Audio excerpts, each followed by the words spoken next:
Nasıl yapayım? Anlatalım.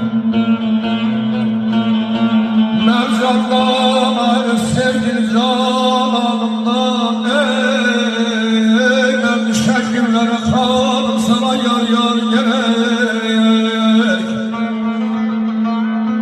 Mekre sevgilimi yerim ağlayarak sevirem.